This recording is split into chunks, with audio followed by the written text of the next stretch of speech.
Spain से Ukraine को जल्द पैट्रियट की सप्लाई, 30 जून तक हथियार के पैकेज का ऐलान और यूक्रेन को 10 लेपर्ड टैंक भी देगा स्पेन। स्पेन से यूक्रेन को A4 टैंक भी मिलेंगे। तो ये बड़ी जानकारी मिल रही है। स्पेन से जल्द पैट्रियट की सप्लाई होगी और यूक्रेन को जल्द ही पैट्रियट और लेपर्ड टैंक स्पेन की ओर से मिलने जा रहा है।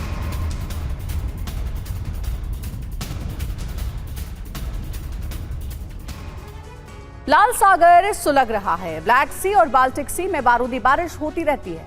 अब एक और सागर उबलने वाला है। भूमध्य सागर में रूस ने युद्धपोत तैनात कर दिए हैं। अब यूरोप में युद्ध का एक और मोर्चा खुलने के आसार बढ़ गए हैं। आखिर यूक्रेन के बाद कौन से देश रूस के टारगेट पर आ गए हैं? आखिर क्यों रूस को काले सागर से युद्धपोत हटाकर भूमध्य सागर भेजने पड़े? इस एक्सक्लूसिव रिपोर्ट में जानिए पूरी खबर।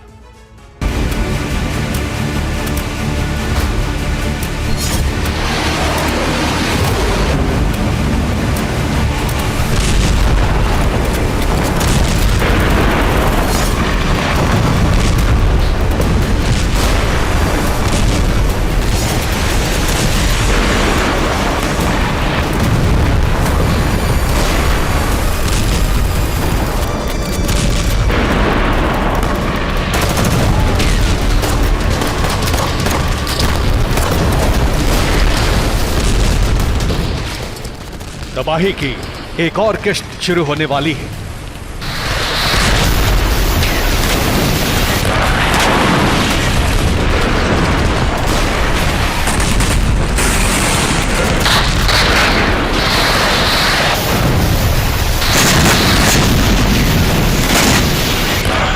और इस बार खतकेगा भूमध्य सागर।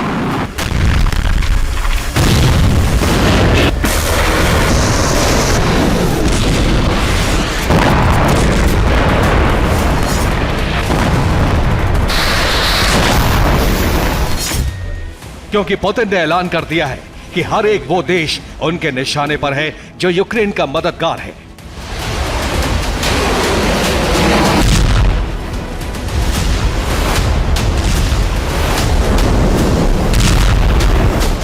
ऐसे में 5 देश सबसे पहले टारगेट है।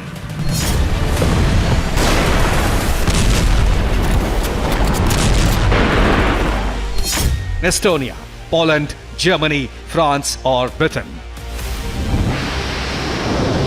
इन 5 देशों के अलावा पुतिन ने बाल्टिक देशों और नॉर्डिक देशों को भी निशाने पर लिया है। यानी पूरे यूरोप में तबाही का तूफान आने वाला है।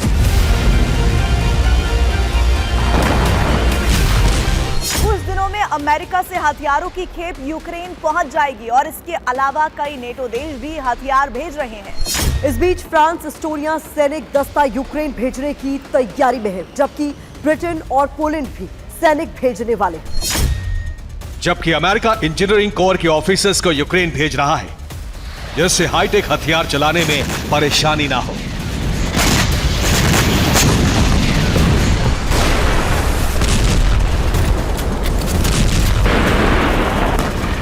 अमेरिका के अलावा कई यूरोपीय देश यूक्रेन को फ्रंट फुट पर लाने की तैयारी में है। जाहिर है ऐसे में रूस तमतमा रहा है।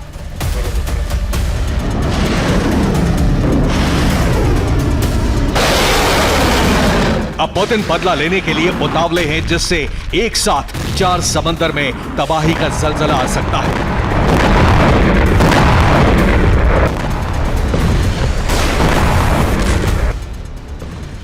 काले सागर में पहले से ही रूस की ब्लैक सी फ्लीट तैनात है, जिसने रूट ब्लॉक किया हुआ है। इसके अलावा बाल्टिक सी में भी रूस ने युद्धपोत और सबमरीन लगाकर बाल्टिक देशों के अलावा स्वीडन, फिनलैंड को निशाने पर लिया हुआ है। उधर भूमध्य सागर में युद्धपोत उतारने की तैयारी है, जिससे फ्रांस, ब्रिटेन के मंसूबे पर लगाम लगाई जा सके। जबकि अमेरिका से बदला लेने के लिए लाल सागर में टास्क फोर्स के सामने रूस ने युद्धपोत लगा दिया है।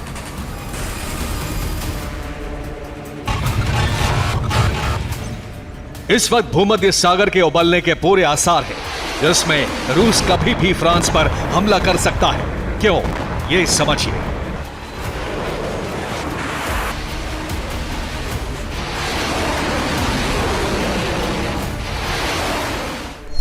पहली वजह है फ्रांस ने ही यूक्रेन में सबसे पहले सैनिक भेजने का फैसला किया। इसके अलावा मैक्रो ने यूक्रेन का दौरा करके रूस से सीधे टक्कर के इरादे जता दिए। इसके अलावा फ्रांस ने यूक्रेन को नेटो की सदस्यता देने के लिए अपनी सहमति जता दी है।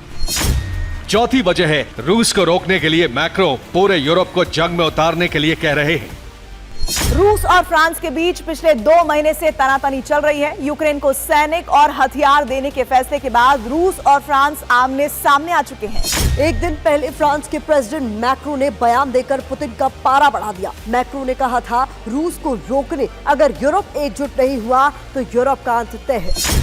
दरअसल मैक्रो जानते हैं कि उनका बयान यूरोपीय देशों के लिए कैटलिस्ट की तरह काम करेगा, यानी खौफ दिखाकर सभी को एकजुट करने के एजेंडे पर मैक्रो काम कर रहे हैं, जिसके बाद रूस पर एक साथ हमला किया जा सके।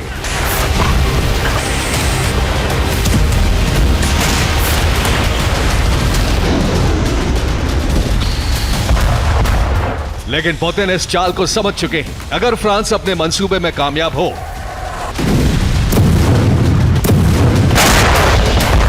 उससे पहले ही क्रेमलिन ने इतनी जबरदस्त रणनीति तैयार की है जिसकी आगे फ्रांस का टेक पाना मुश्किल लग रहा है।